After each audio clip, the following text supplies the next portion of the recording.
Hari ini dunia menggunakan worldview yang bernama kapitalisme sekularisme.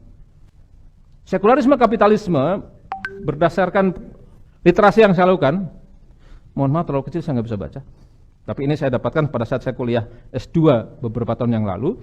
Ternyata way of life kapitalisme sekularisme itu, menurut ideolognya, salah satu ideolog yang bernama Rostow, dia menyatakan bahwa kapitalisme sekularisme, faham yang mengatakan bahwa agama harus dihapuskan dari kehidupan ini atau disingkirkan, itu yang pertama paradigmanya adalah memang agama harus dihapus karena dia penghalang bagi pembangunan. Siapapun negara yang mau membangun, karena ini dilakukan di tahun 1947, terutama kepada negara-negara pecahan Turki Utsmani, Khilafah Utsmani, itu kalau dia mau maju secara fisik, maka gunakanlah kapitalisme sekularisme. Syaratnya cuma satu. Lalu yang kedua, asasnya apa? Manfaat. Tujuan menghalalkan segala cara. Dan apa akibatnya kalau tidak nurut? Mereka yang tidak setuju tidak bisa ikut maju, dia akan tersingkir, dia akan depresi, lalu berubah menjadi residu pembangunan. Apa itu tujuan menghalalkan segala cara? Suap. Kita merasakan sendiri ya, suap. Meskipun kita sudah berbusa-busa mengatakan rosi wal murtasi finar, yang menyuap disuap masuk neraka, tetap saja terjadi. Manipulasi, ya, kickback, tendangan balik. Kalau kita biasanya di dunia bisnis, kita mendapatkan proyek, biasanya mereka minta tendangan balik. Kalau nggak dikasih tendangan balik, proyek dibatalkan. Ya. Curang, dan termasuk kebijakan yang zolim. Ini adalah tujuan menghalalkan segala cara. Kalau tidak nurut bagaimana? Inilah yang disebut dengan residu pembangunan. Residu, kalau kita melakukan pemanasan kendaraan kita pagi hari, biasanya ada asap, sisa pembakaran. Itu namanya residu. Ternyata kapitalisme sekularisme kalau diterapkan, itu juga membawa residu. Apa residu? Gelandangan, pengemis, pelaku seks menyimpang, PSK, pezina, homo, lesbi dan sebagainya, dan akhirnya gila. Jadi kalau menjawab pertanyaan, apakah pelaku kriminal, gelandangan, pengemis dan sebagainya muncul dengan secara individual? Ya. Tapi jangan lupa, kapitalisme memunculkan sebuah sistem yang mendukung munculnya itu. Bukan akan makin ringan, tapi makin banyak. Ya. Ini petanya. Kalau kemudian ditanya bagaimana sejarahnya, ini catatan saya yang saya dapatkan, prosesnya panjang sekali dimulai dari abad 15-16. Dan terus berlangsung. Satu tokoh yang saya sempat datangi rumahnya waktu di Leiden University, namanya adalah Snoek Hurgronje. Ya, ini adalah apa namanya? Kalau mau menyebut kambing paling hitam, kan ada kambing hitam. Ini kambing paling hitam, ini orangnya. Karena dia melakukan penyamaran sebagai Muslim, dan dia menyatakan begini: jika tidak dapat menjadikan umat Islam meninggalkan Islam, maka yang penting adalah bagaimana umat Islam tidak menerapkan syariat. Di sini ketemu kata kunci dan seterusnya. Kesimpulannya apa? Menggunakan kapitalisme, maka hasilnya dia materialistik. Dan dari mana kita bisa mengetahui?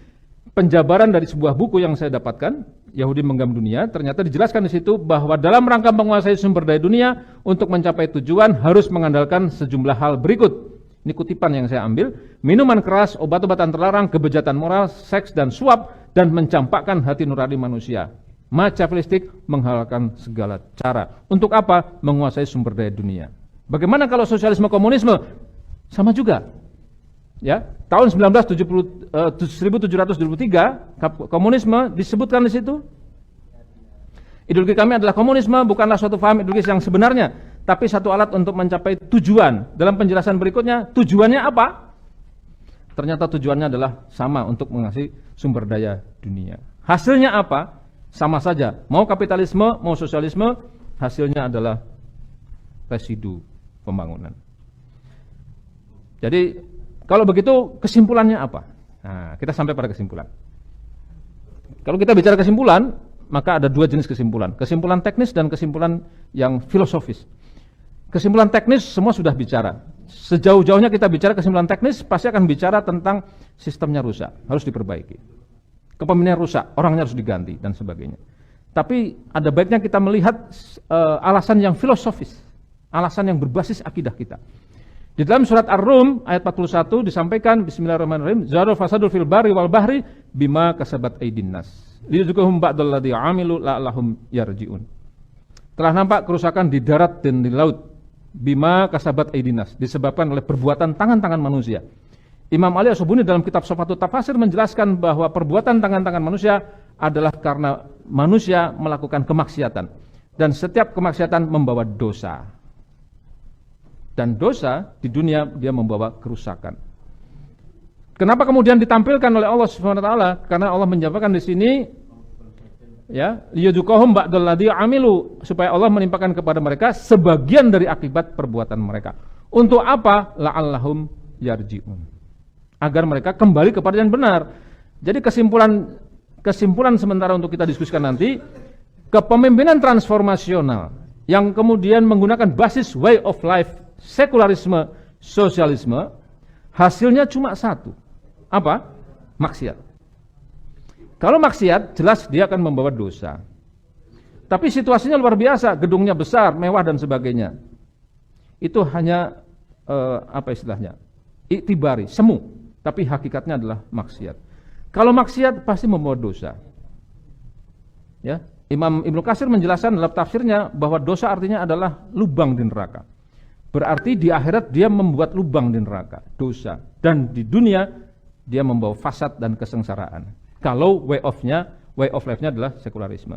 Tapi bagaimana kalau kepemimpinan transformasi itu dengan way of life yang Islam, yang dituntunkan oleh Rasulullah SAW?